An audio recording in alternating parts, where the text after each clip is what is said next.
Right, guys, as usual, every Thursday we try to get this show on the road just after 7. And today, like every other Thursday, we're going live right now. Today's topic is going to be about what some of the mistakes people make when trying to build wealth. And, more often, what people don't realize is what they end up doing is they end up victimizing their self. And that's something that people need to be more aware of. And I don't think they even know what that kind of even means for them. So let me explain to you in details. So firstly, I'll start with three things. So the first thing is the mistake that people make when trying to build wealth is they're chasing the wrong things.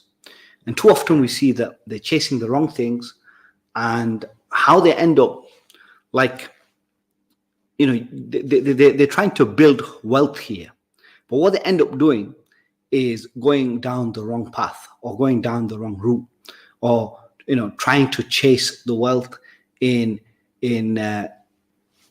targeting and chasing the wrong thing, right? So if you're trying to get wealthy and you're there trying to get wealthy from the like, there's a few ways to build wealth. One is investment. The second is owning a business, and the third is having a career and saving and building on assets, etc. So depending on what sort of assets that you have, depending on what sort of assets that you have, etc., that's what's going to help you build and generate wealth. You see? So the mistake what people make is they end up chasing the wrong things. And a few, I've got a few examples here that I want to share with you, and how they end up chasing the wrong things. So, like, they'll go down the wrong route, like I said. So that's the first thing. If you're trying to build wealth, but then you're going down the wrong route, and that avenue isn't making anything happen. Or what people do is they have one business and it is okay, but then they end up investing in another business too quick, too soon, too fast, and they're not ready for that growth, or the timing isn't right. And what happens is they end up losing a lot of things. And one of the main causes is sabotage. So they don't realize what the sabotage effect is. So the sabotage effect happens through a certain way, and it's like from the subconscious. So it's people are not conscious of it, and what they do is they end up sabotaging a lot of things that are good for them. So this topic itself, I can go really deep rooted into it.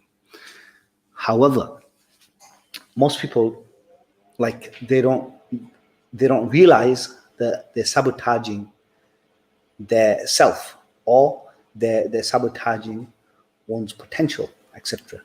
And how this happens is kind of strange and also interesting as well at the same time. The other thing that I wanted to share with you is I wanted to point out how people end up doing the victimization. So, this has been raised most recently by one of my colleagues. We were doing an analysis on some of the root causes and effects of the media, and also some of the effects it's having on people in general. And we found that one of the major things that's affecting people is the media, and specifically getting those people to become a victim of themselves. So they're victimizing themselves.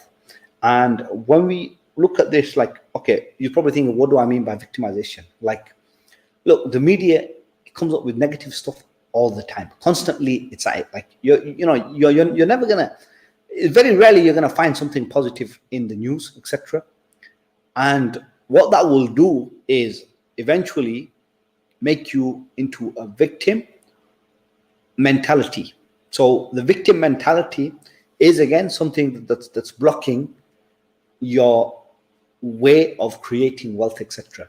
So going back to, let me share with you a few examples. So, a few years back, when there was a lot of people going through a lot of things that was happening in the world, etc., which I didn't even know of, and I won't be specific, but you can imagine there was a lot of things happening in the world, and I was traveling a lot that time. I was traveling to Manchester, to Hull, even London. I was visiting London a lot back then, and I was traveling all over the UK, and on business, of course. And during these business trips, I was so focused on my business journey and the tasks at hand that I didn't really even look at anything else around me, and I wasn't observing anything else, like the news. I wasn't even listening to the news. I was in my own world. So what happens is people are in their bubbles, etc. So because people are in different bubbles, they end up like focusing on the thing at hand, which is good, of course. Now the challenge here is this, that when you end up focusing on a specific thing, you're going to get more done, etc. Of course, that's what happened to me. But then you're not aware of everything else around you. So that's what happened to me. So because I wasn't aware of so many things that was happening to me, it didn't affect me. It didn't have any impact in me. So I was going around doing my daily chores.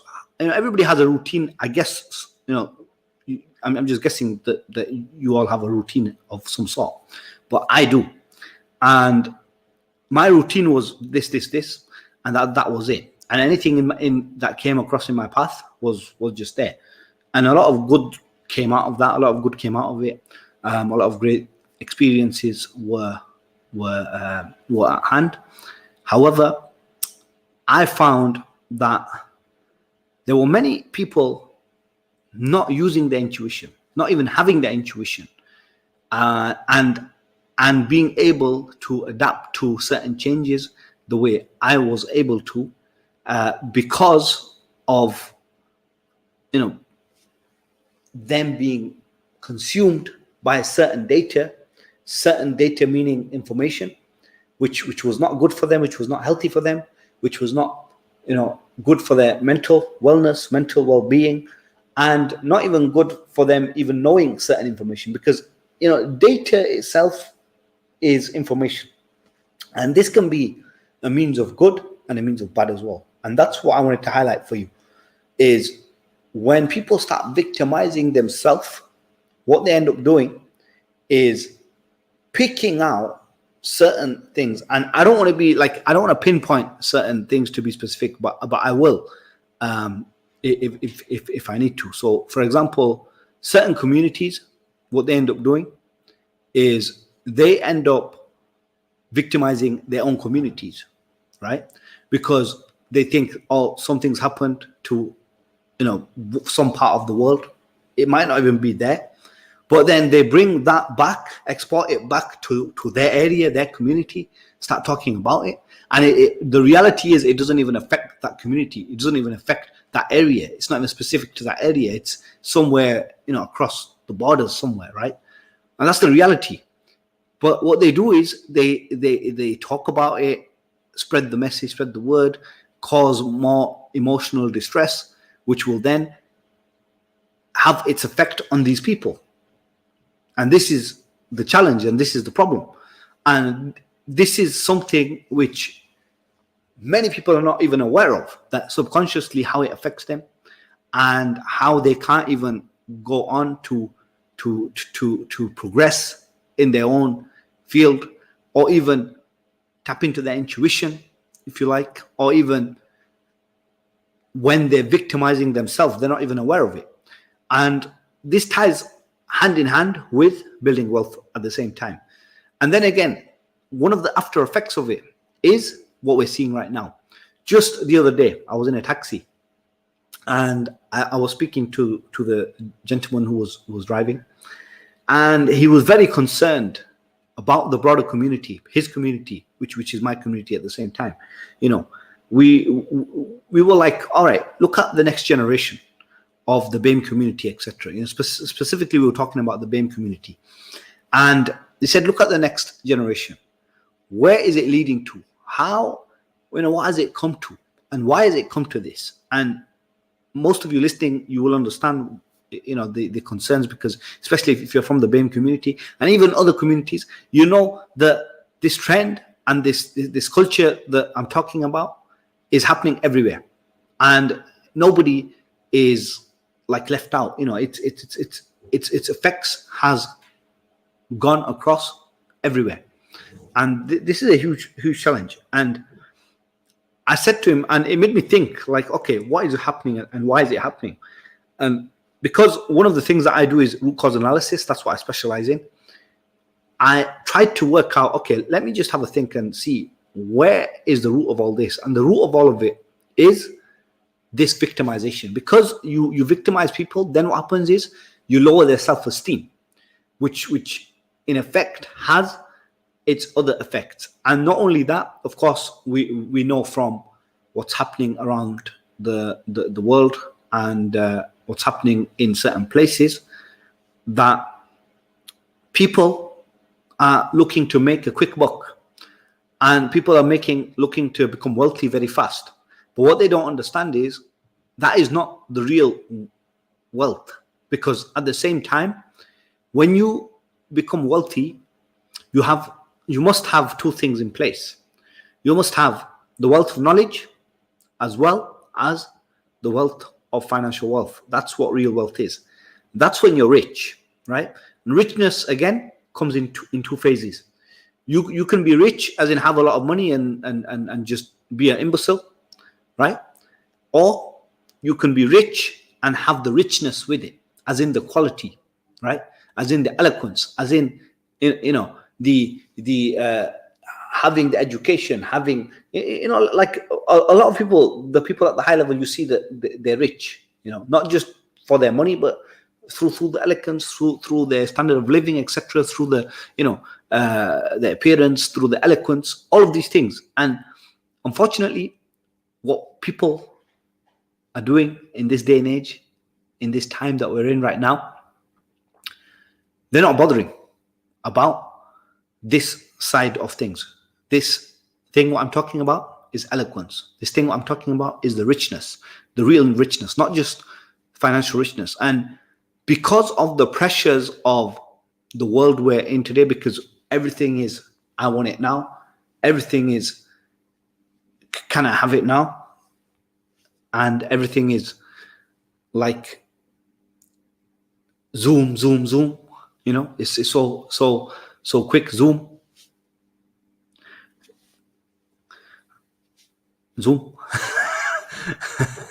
Everything is like zoom, like we want it now, everything is there. And people are getting it right now as well. Like, you know, people can order something and they can have it the next day, delivery, etc. It was never like this. You had to travel across the world for a certain thing. You had to travel across the globe for certain things. You had to go, you know, far out to go get. You had to wait days, weeks, etc. But it's not like that. The next like my generation, you know, I'm kind of a millennial generation, but I don't think like a millennial. We've got the next generation, the Generation Z or X, whichever it is. These guys are on another level, and this is specifically speaking to these guys.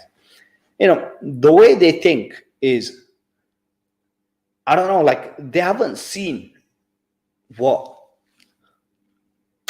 I don't think they've seen what difficulty is yet. You know, that's just my opinion.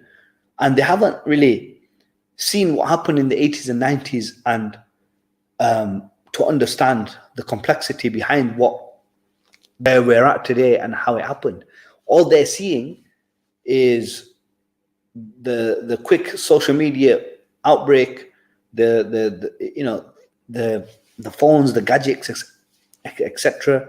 And they're seeing things that move real fast in real time. And when you're seeing so much in real time, so much in that is happening in such a fast pace, they're in for even bigger trouble, because they won't have certain skill sets that's required in the future unless they train. So that's one. And another thing is they're going to miss out on a lot of reality. Like, they will misjudge a lot of things, you know. And I spoke to someone just the other day, and I was like, okay, so what are your plans, etc. And she turned around and said, this is what she said exactly. I'm not doing anything. I have no plans. Okay. And I meant like for the future. So I said, okay, so why don't you do something? I don't have no time. So how does that work? So I said, what do you do? So the routine was very simple. Wakes up, social media, wakes up, does a few posts, etc. You know, lives comfortably, I guess, but doesn't have a huge ambition, doesn't have any like thing to look forward to hugely, I guess.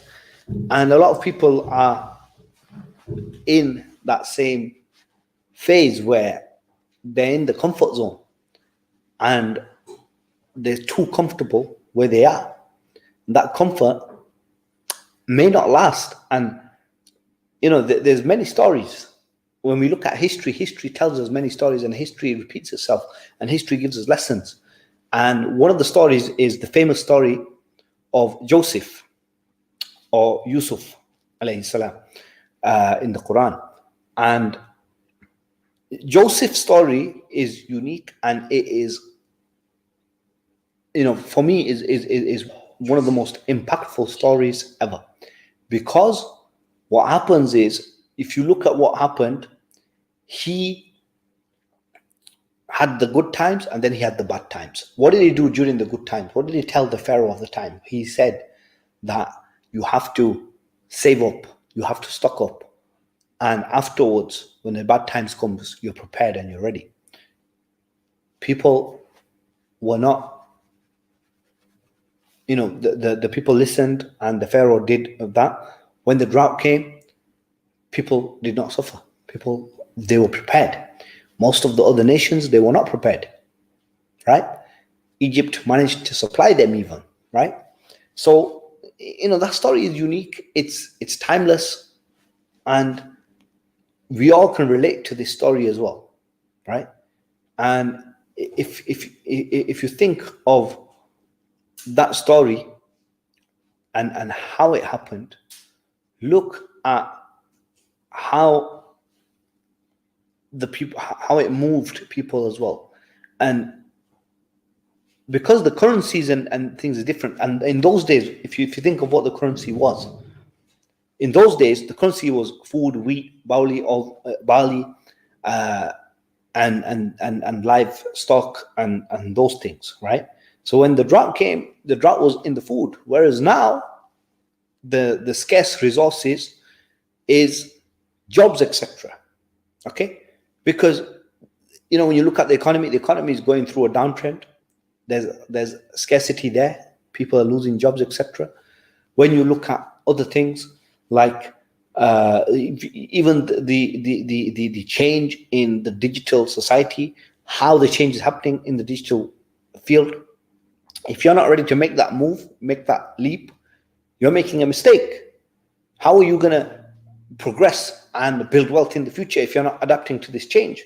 Because that's one of the things that you're going to have to do. And how do you do this? You know, there's certain skills you're going to need. There's certain things you need to understand when going digital. There's certain things that is going to stop you from moving forward with it, right? So this is something that I see people think they know, but they have no clue, right? They just know, they're just touching the surface and not going any deeper. certain people, they're touching the surface and they thinking that they know all about it. Like I speak to so many people, and every other person says to me, like I ask them, so how are you doing on social media? Oh, great. Yeah, I've got this, I've got that, I'm doing this, I'm doing that. And I'm thinking, so that's how you're doing it. Okay. You're not doing social media. Right. That is not how you do it. Like, what is your agenda? What is the thing behind it? And they think they know it all already, but they have no clue how deep it can go. Right. So, you know, that's one thing. And that's a major mistake what people are doing, because they think they know. Oh, well, everybody knows that social media is blowing up, etc. But everybody thinks they need a following, they need this, they need that. But let me tell you from experience and from speaking to so many people, that when you're building this following that you think you need, right, you are going to be losing a lot of time. You're going to be losing a lot of money at the same time. All right, because it takes a lot of time and effort to build that sort of level of following. And all of them, you ask all of them who have built a massive following how much time and energy and editing and all of this they've sacrificed, and you will see that they will tell you. And majority of them, and I don't want to be the first to point this out, but their bank balance does not reflect their follows. You know, that's all I have to say. And that is not the way to do it. And then there's people who have hardly any following, but their bank balance is full because they focus on the business side, right? Because when you focus on the business side of things and use social media as a business tool, that's where you leverage the most. Whereas every other person, they're using it, they think they know what they're doing, but believe me, they have no clue. They're just touching the surface and they're not going any deeper. And that's another major mistake that people are doing, thinking that they know it all. Can we just make sure we get this bit? Yeah. So is that off? Okay. Okay, that's cool. So battery's gone on that. That's fine. Battery's gone. Leave it. Okay. So that's what I wanted to highlight today. And again, with the victimization, I hope I've covered enough for the victimization. The victimization one is a topic where I have to go deep, and I only go deep with the private students of mine, of course, which at the minute, like this is on this live broadcast, if I go deep into it, I have to give specific examples. And, you know, I don't think this is the best place to give specific examples to right now. Okay. We're going to end the broadcast right now. And thank you very much for listening, guys. As always, check out Intuition Academy. And I hope this has been valuable for you.